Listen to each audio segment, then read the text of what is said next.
Hey everyone, this is Dan with Data Trend. Today is Monday, February 22nd, 2016. It's about 2:20 p.m. or so Mountain Time. The market's closed just 20 minutes ago. We're taking a look at a daily chart of the Russell 2000 right now. Everybody probably knows the market closed up a bit today. We were up to 1021.73, which is 1.16% or so.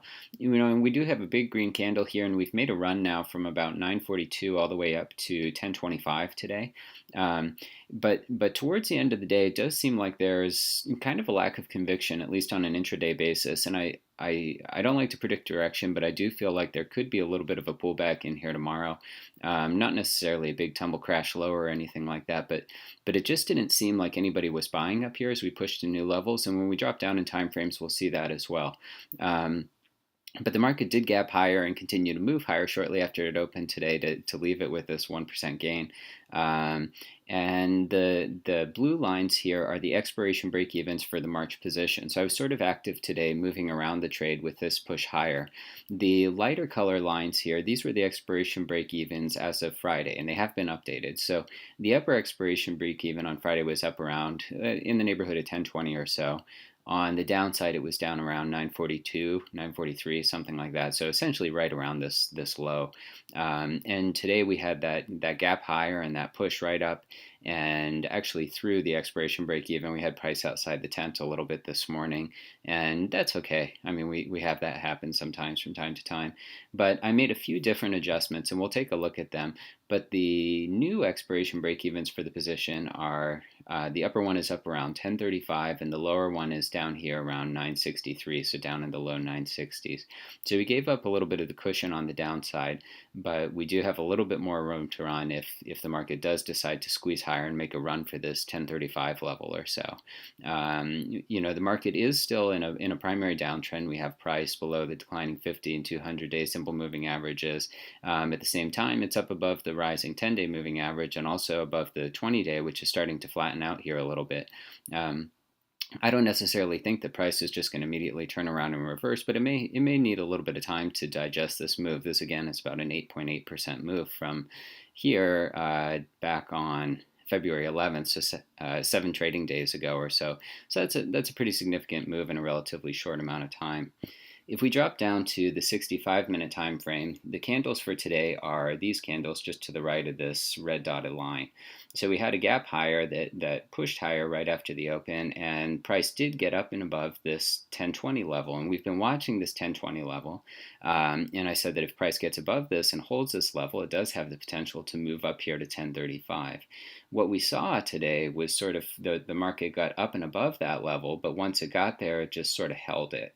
We didn't have a lot of conviction to push the market higher up to 1035 for what would have ended up being a really big squeeze, but we basically came right here to 1025, which is this prior high here. And I guess this is back on, let's see, about February. I'm having some trouble here figuring out what day it is. It's about February 4th. So earlier in the month, we were up here around 1025, and we came right back up. We essentially touched that level exactly, and from there just backed off and came back down to end the day sort of around 1020. If we hop over to the futures, the picture is actually even a little bit less rosy. Let's just wait here for this to load. So we had the futures closing below the week-to-date volume-weighted average price, which is up here around 1019. And price really kind of broke down here. This was the cash close back here, this last red candle here. And from there, price really sold off into the close or after the close. And so the market is just looking really weak, and it was chopping all around here around the volume weighted average price today without a lot of direction. And this is what I mean about there wasn't a lot of conviction to push the market higher. We have this initial drive up and above the volume weighted average price early in the day, and that took it to that previous high around 1025 in the RUT. And from there, it just encountered sellers, and then it was sort of a sloppy chopping back and forth day all day. Right around in here, late in the day, I tweeted out that I was getting rid of one of the long calls and I was going to go home overnight a little bit shorter in the position. And the reason that I was doing that is just because of this lack of conviction. So it was just sort of a directional bias that I have, and it may or may not prove to be right. For the time being, it's right, but this can certainly change overnight. But the market does seem a little bit weak here, and certainly a little bit weaker than it did last Tuesday, I guess it was, when it was holding up and above the volume weighted average price. Right now, it seems struggling to hold it.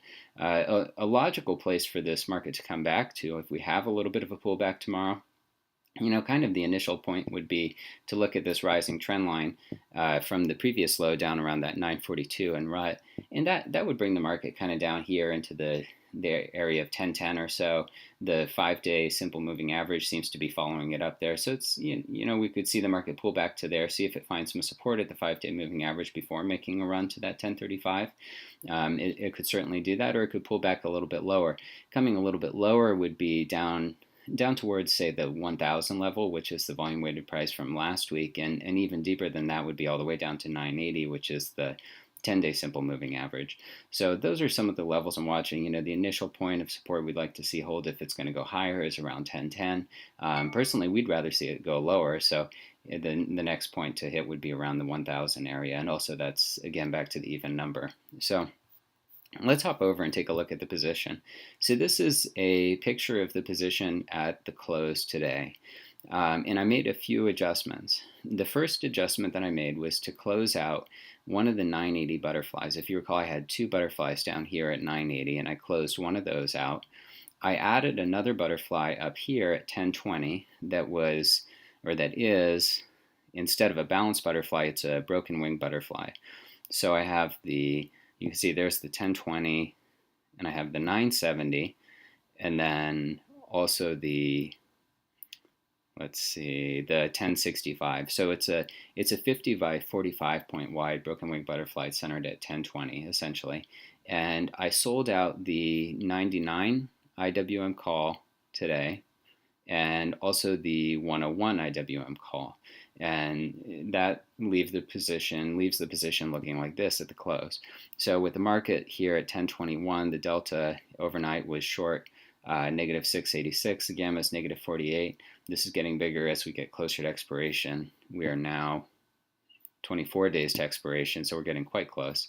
The theta in the position where it sits right now is $40 or so. The Vegas negative 83, and the open profit now is about 268, 269, somewhere in there. So we're starting to have a little bit of money come into the position, and that's really good because it's been a challenging month, both up and down, but we're finally starting to get a little reward here.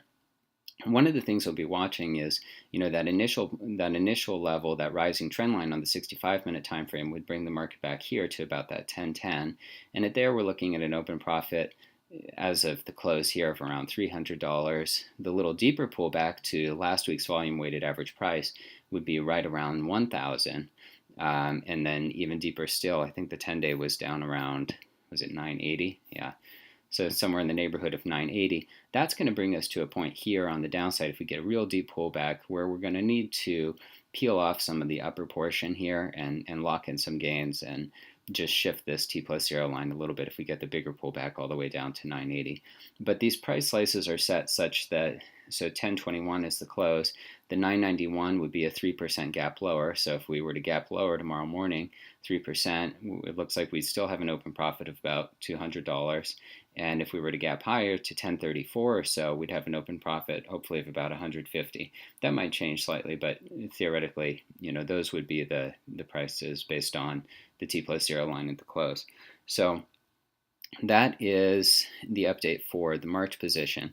And if you go over here to the Theta Trend blog and you come into this top post, this is a pinned post, and you click in here, it takes you to where you can see the full spreadsheet. So if you click there for the spreadsheet, which I guess I actually had open, but we just reopened it, there are two things to point out here. So this particular spreadsheet is getting a little bit full and a little bit messy just because there have been so many trades and so many things executed. But it's all up to date as of the close today, except for the Greeks down below here. I'll be updating those shortly. I added another tab in here for the April position because I also got involved in the April trade today.